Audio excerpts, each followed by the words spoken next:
Hello everyone, what's up? So let's begin with today's video. So today's agenda, as it is quite visible from the caption, is that today I will be discussing or I will be sharing my experience as a judicial intern at Delhi High Court. So I undergone a internship of 1 month at Delhi High Court. So it is a judicial internship under Justice Nina Bansal Krishna. So it was on August 2025. It is a good internship. Like it was quite a good experience that I had while undergoing the internship period. So first talk about the application process, like how to apply, how to get there.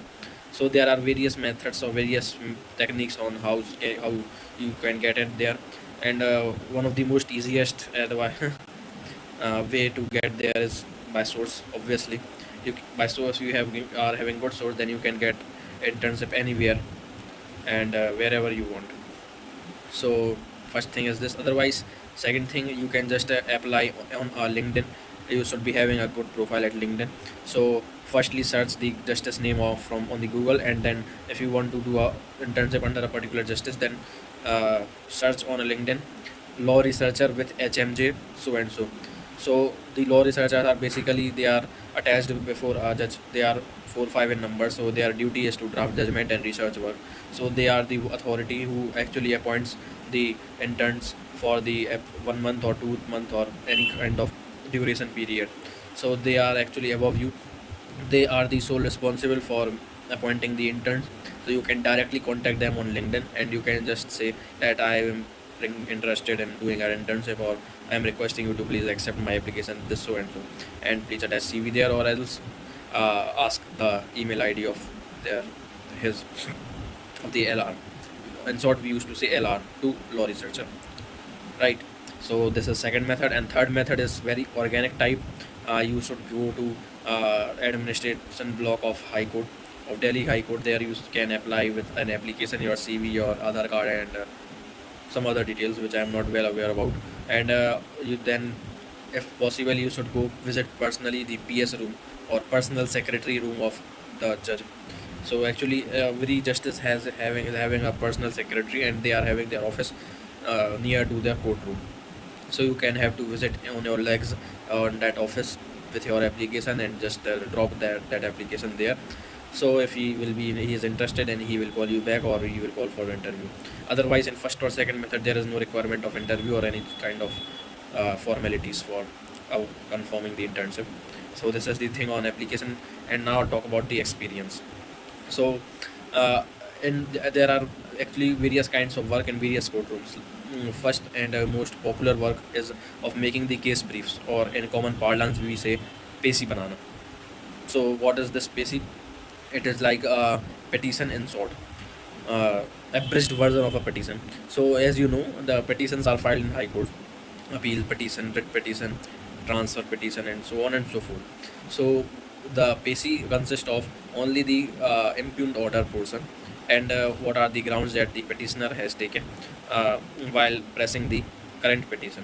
And those grounds are already mentioned in the petition, so you have to just to make the brief of it, of the whole petition. So this is called the PACI. And there are three kinds of list actually in the cause list: advanced, supplementary list, and regular list.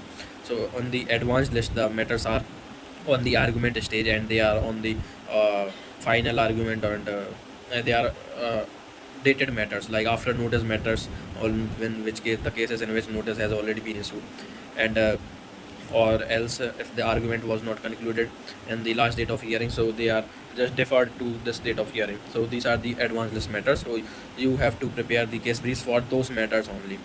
But in my court, that's what happened was, in our my courtroom, the assistant court master has got the responsibility to prepare the briefs, and also we are just escaped from that thing.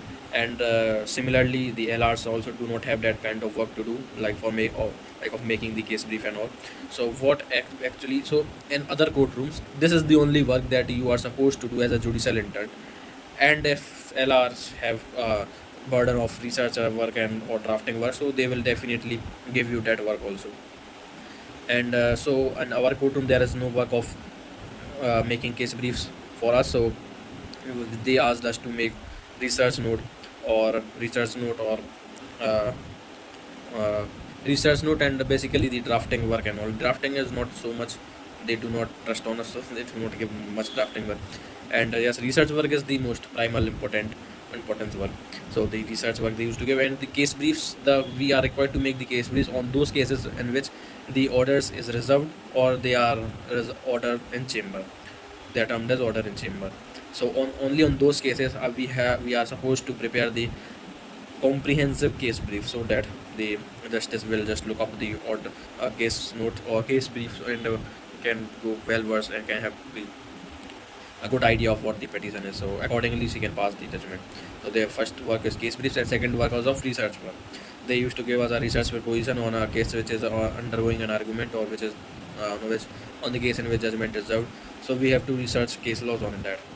So this is the things which we are supposed to do. And now talking about the overall experience, overall working environment, and the overall experience, like I have takeaways. What are the takeaways that I remember?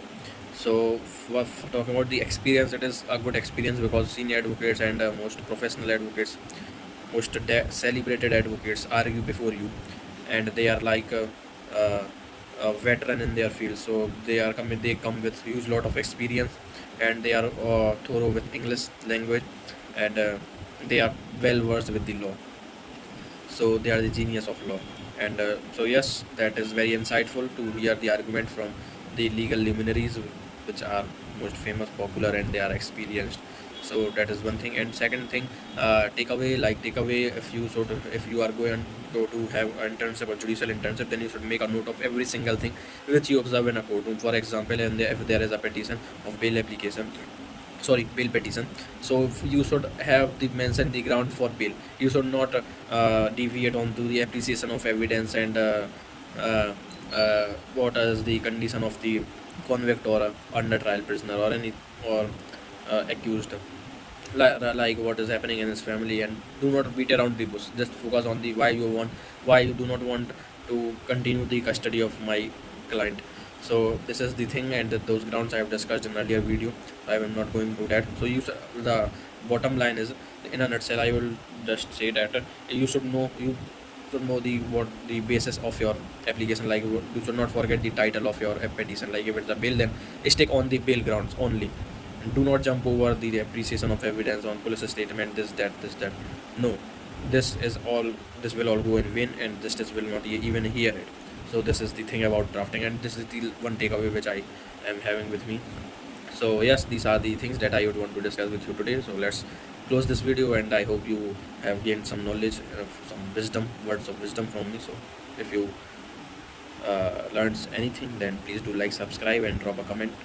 Sweet comment. Okay, thank you so much for watching. Bye bye.